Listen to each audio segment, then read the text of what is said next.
Olá, bem-vindos e bem-vindas à aula sobre as etapas de avaliação e autorização da execução do componente especializado da assistência farmacêutica. Na aula anterior, vimos como ocorre a solicitação dos medicamentos do CEAF.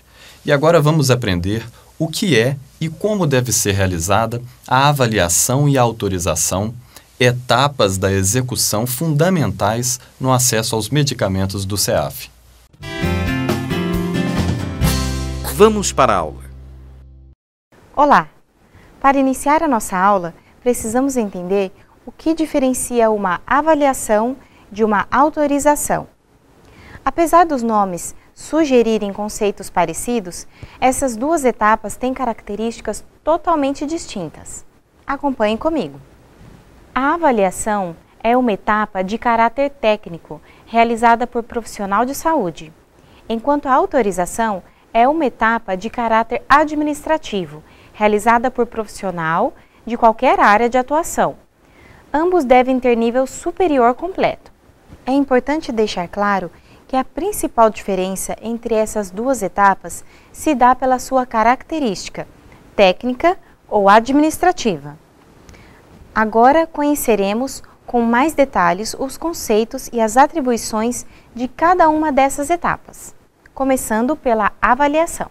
A avaliação no CEAF corresponde à análise técnica de caráter documental da solicitação e da renovação da continuidade do tratamento.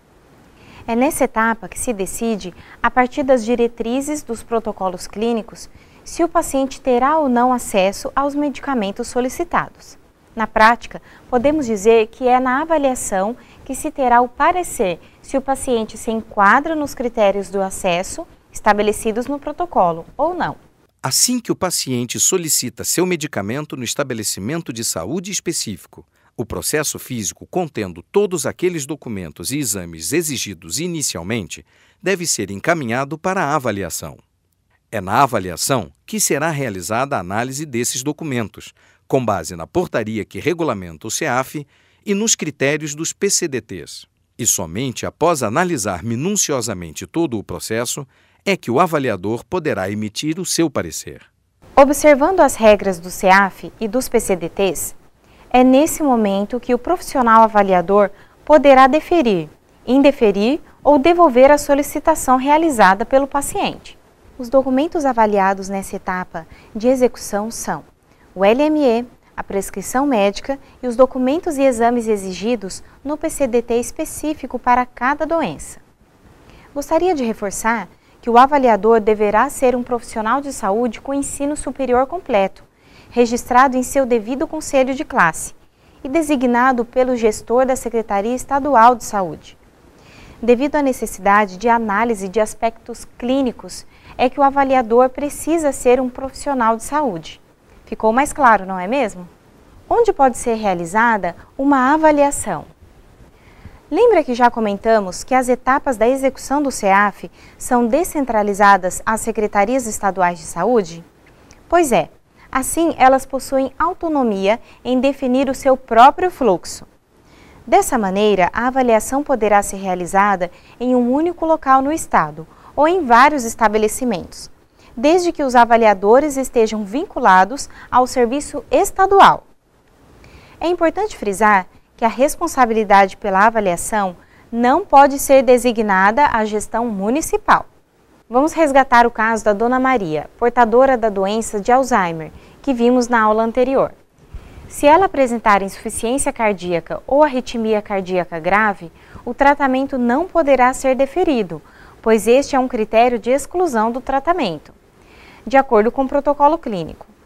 Existem também os casos em que o avaliador não consegue tomar uma decisão concreta, seja por falta de alguma informação na documentação, seja por falta de algum exame, ou até mesmo por divergências entre o LME e a prescrição médica. Assim, o processo será devolvido para o paciente, sem um parecer final do avaliador. Quando isso ocorre, os estabelecimentos de saúde devem comunicar ao paciente que ainda não houve uma definição se o medicamento vai ser liberado ou não, e que para dar continuidade à avaliação, ele deverá providenciar a adequação da documentação. Nestes casos, o processo fica pendente para que seja realizada uma nova avaliação. Além da falta de exames e documentos que acabamos de falar, existem outras situações que impedem que o avaliador tome uma decisão. Vamos ver alguns exemplos. Preenchimento incorreto do LME ou algum campo de preenchimento obrigatório pelo médico prescritor que pode estar em branco. Rasuras de qualquer espécie. Prescrição médica em desacordo com a legislação específica ou sem informação posológica. Relatórios médicos incompletos ou sem data, ou assinatura ou até mesmo carimbo. Informações médicas inconclusivas. As secretarias dispõem de sistemas de informação que auxiliam no processo de avaliação. Em algumas delas, os sistemas são próprios e outras utilizam o Sistema Nacional de Gestão da Assistência Farmacêutica, ORUS especializado, desenvolvido e disponibilizado pelo Ministério da Saúde. Ao final da avaliação, os sistemas emitem um laudo para posterior impressão, carimbo, assinatura e arquivamento. Ao final dessa aula, iremos exemplificar uma avaliação utilizando o ORUS especializado. Para as avaliações realizadas de forma manual, o Ministério da Saúde padroniza um formulário específico. Você sabia disso? Vamos conhecê-lo. Esse é o formulário padronizado pelo Ministério da Saúde para a realização das avaliações de forma manual. Pode-se observar que existem campos de identificação do paciente, campos que identificam qual ou quais medicamentos estão sendo avaliados, e o código da CID-10. Existem ainda os campos sobre o parecer do avaliador. Ao final da avaliação, o avaliador precisa assinar e carimbar esse laudo, certificando sua deliberação. Vale ressaltar que todas as informações necessárias para a correta utilização desse formulário você encontra na apostila e na portaria que regulamenta o CEAF. Agora vamos ver como proceder uma avaliação via ORUS especializado. O processo de avaliação pode ser realizado em sistemas de informação. Assim sendo, iremos demonstrar a utilização do sistema ORUS especializado para realizar uma avaliação de medicamentos do componente especializado da assistência farmacêutica. Primeiramente, é necessário preencher os campos que identifiquem aquele paciente que se encontra com o processo de avaliação pendente, como, por exemplo, nome, CNS, número interno do paciente na unidade de saúde, entre outros. Após selecionar o paciente e o LME a ser avaliado, é importante que o profissional de saúde avaliador verifique se o paciente apresenta os critérios de inclusão para aquela solicitação, conforme definido no PCDT, e ainda se não apresenta nenhum critério de exclusão. Como na etapa de solicitação, a avaliação também é dividida em abas. Na aba Resultados e Exames, é necessário preencher os resultados dos exames, bem como as datas de realização e os valores de referência e unidade. Caso o paciente tenha apresentado outro exame que o sistema não listou, o mesmo pode ser adicionado no campo Outros exames. É importante informar que todos os critérios e exames apresentados no ORUS especializado são parametrizados conforme o protocolo clínico e diretrizes terapêuticas do Ministério da Saúde, específico da solicitação do paciente. Em seguida, na aba Prescrição Médica, o profissional de saúde que realiza a avaliação deverá inserir o seu parecer para cada medicamento solicitado. Caso o medicamento seja deferido, deverá ser inserida a quantidade mensal aprovada conforme a solicitação realizada e o PCDT. O sistema também apresenta opções específicas para que o avaliador indefira ou devolva a solicitação. Por fim, ao utilizar o botão Salvar, a avaliação estará finalizada no ORUS especializado e o profissional deverá assinar e carimbar o laudo da avaliação emitido pelo sistema. Nesse momento, a solicitação estará aguardando autorização, conforme a regulamentação do CEAF. Terminamos aqui o nosso conteúdo sobre a avaliação. Agora vamos conversar um pouco mais sobre a etapa de autorização, começando pelo seu conceito. Acompanhe comigo. A autorização, no âmbito do CEAF, corresponde ao parecer, de caráter administrativo, que aprova ou não o procedimento referente à solicitação ou renovação da continuidade do tratamento previamente avaliada. Para entender melhor, vamos a um exemplo prático.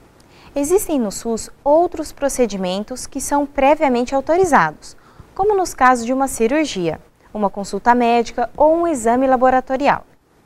Com os medicamentos do CEAF, não é diferente.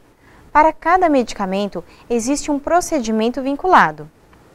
Para que o paciente receba o medicamento, é necessária uma autorização prévia.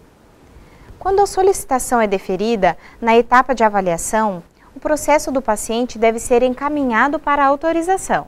Assim como o avaliador, o profissional autorizador deve ser indicado pelo gestor estadual e não poderá ser de responsabilidade municipal.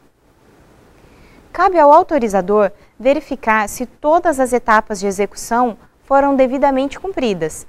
E somente após a autorização do procedimento é que o medicamento pode ser dispensado. Vale ressaltar que o autorizador não pode interferir na decisão técnica sobre os aspectos clínicos do paciente, considerados pelo avaliador. A autorização é uma etapa complementar à avaliação. Nesse momento, você talvez esteja se perguntando: um medicamento já avaliado e deferido pode não ser autorizado? A resposta é sim. Vamos dar alguns exemplos.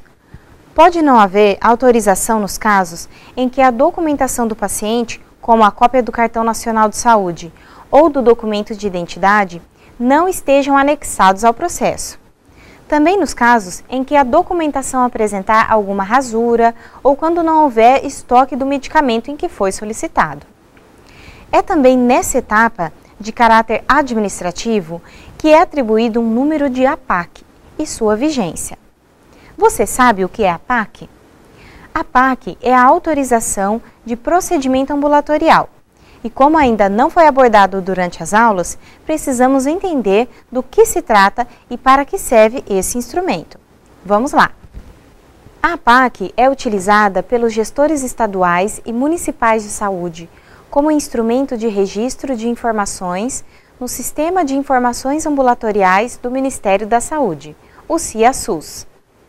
É por meio da APAC que as secretarias estaduais de saúde enviam ao Ministério da Saúde as informações das dispensações dos medicamentos do CEAF ocorridas em sua unidade federativa.